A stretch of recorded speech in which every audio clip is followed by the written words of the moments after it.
minority cited Ghana's response to the alleged unfair treatment and deportation of Ghanaians from Israel. The minister's comments on Israel-Gaza conflict, among others, as examples of what it describes as poor diplomatic judgment. But perhaps the foreign minister's most revealing failure came in December 2025 with the Israel deportation fiasco.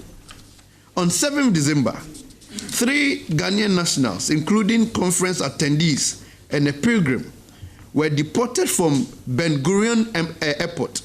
4 members of parliamentary delegation were repeatedly detained for 5 hours.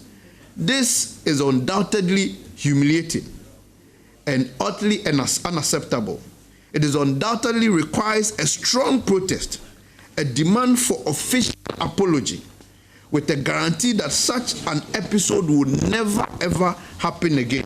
The caucus is also calling for the recall of Ghana's ambassador to the United States, Victor Smith.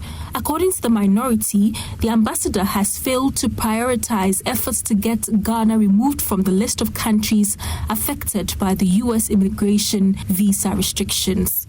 Ambassador Smith has apparently forgotten that his job is not to be the government propaganda chief in America. His job is to protect Ghana's interest in Washington, to engage, to negotiate, to prevent disasters like this visa freeze. He has failed catastrophically. President Mahama must recall him immediately.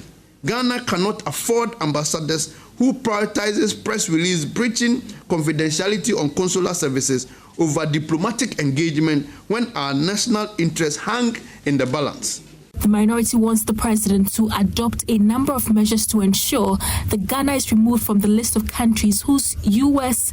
immigration visas have been banned indefinitely. Now, beyond the removal of the minister, urgent steps are required. So, firing the minister while it's necessary is insufficient move by President Mahama. Must act decisively on multiple fronts. First, he must deploy a presidential special envoy to Washington immediately. This cannot wait for normal channels. The president must send a respected, trusted senior figure with direct authority to negotiate Ghana's removal from this list in a way that is mutually beneficial. Second, we must establish a technical task force linking our Ministry of Foreign Affairs to the Interior Ministry. The minority is calling on the ministry to organize a comprehensive press conference to explain all official communications between Ghana and the United States over the past 18 months concerning migration, cooperation, deportation matters, and visa processing.